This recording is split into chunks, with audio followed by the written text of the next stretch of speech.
چیزی به اسم تراز داریم، تراز نجاری و یا تراز لیزری هم جدیداً اومده، میتونه خیلی به ما کمک بکنه. البته اون میتونه در جهت کارهای بزرگ و یا ساخت دیوراما یا توپوگرافی های ماکت سازی، برای تراز کردن توپوگرافی، برای تراز کردن میز و قرار گرفتن اون سکشن بزرگی از ساختمون یا ماکت یا خیابونی که قراره تراز بودن نقطه صفر رو حتما رعایت بکنه استفاده بشن. بودنشون خیلی میتونه به ما کمک بکنه.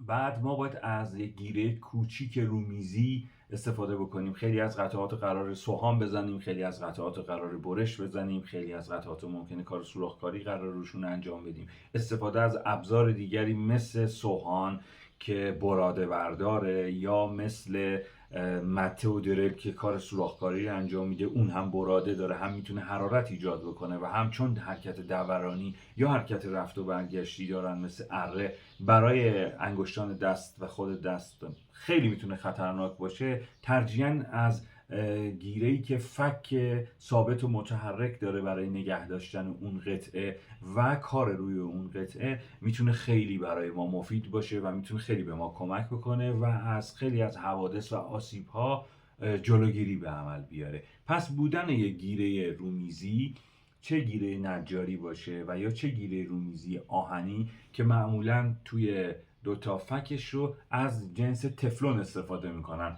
که کمترین آسیب رو میتونه به اون قطعه‌ای که قراره توی این دوتا فک ثابت و متحرک قرار بگیره میزنه.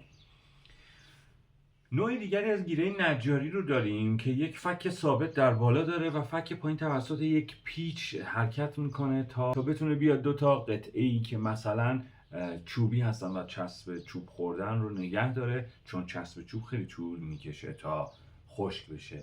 گیره نجاری هم بودنش یکی یا دوتا توی میز کارمون، تو کارگاهمون میتونه خیلی کمک دست ما باشه.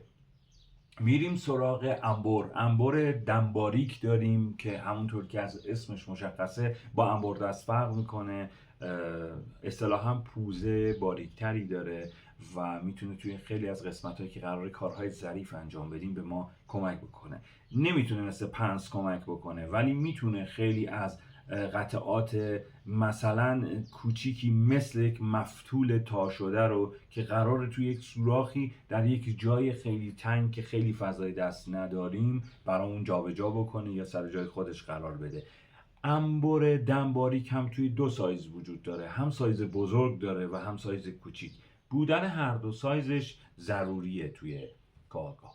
انبر دیگری هست به اسم انبر دمکج که همونطور که از اسمش مشخصه سرش به جای این که حالت تیز باشه کج هست، اسمش هست دمکج. اون هم برای استفاده وظیفه‌ای که بر عهده خودش گذاشته شده توی کارگاه مورد نیازه، طبعا میتونه خیلی جاها کمک بکنه.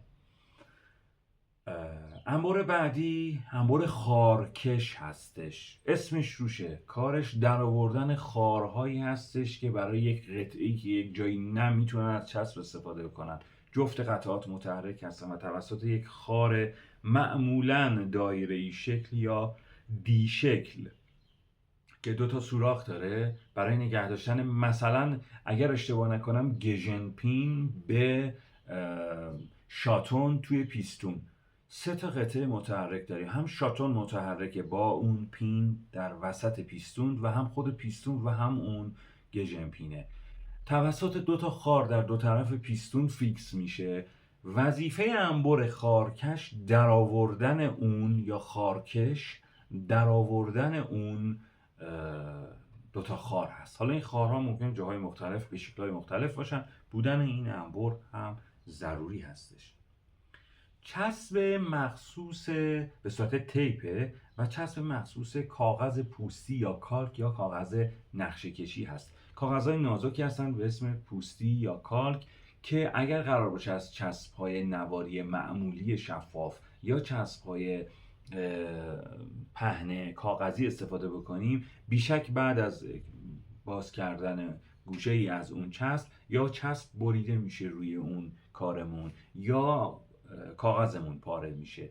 استفاده از چسب مخصوص کاغذ پوستی برای خود کار نقشه کشی، چه در بخش معماری چه در بخش قطعه سازی یا اصطلاحاً ماشین سازی ها و تراشکاری ها خیلی میتونه کمک بکنه به آسیب کمتر دیدن به ورقه ها و رول های نقشه هامون.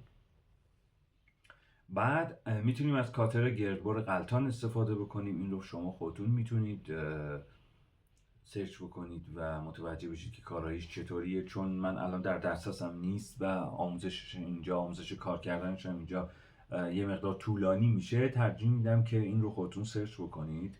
میتونه خیلی ضروری نباشه، ولی معمولا برای کارگاه‌هایی مثل کارگاه‌های خیاطی خیلی مورد استفاده قرار میگیره. عرضم به حضور شما بعدش اره فارسی بره و جعبه‌ای که داره. ما یک سری دابل داریم، جلوتر راجع به اون اشل‌ها و دابل‌ها توضیح میدم. اگر قرار باشه اونها رو مثل چوب بستنی‌های استوانه‌ای تو اندازه‌های خاص و توی تعداد بالا برش بزنیم، باید حتما از اون جعبه فارسی بر که زاویه‌های مشخصی داره برای برش زدن اون دابل‌ها یا اشل‌ها استفاده بکنیم. هم اره مخصوص به خودش رو داره و هم جعبه مخصوص به خودش رو. من تلاش میکنم که عکسش رو پیدا بکنم و براتون اینجا بذارم که شما متوجه بشید.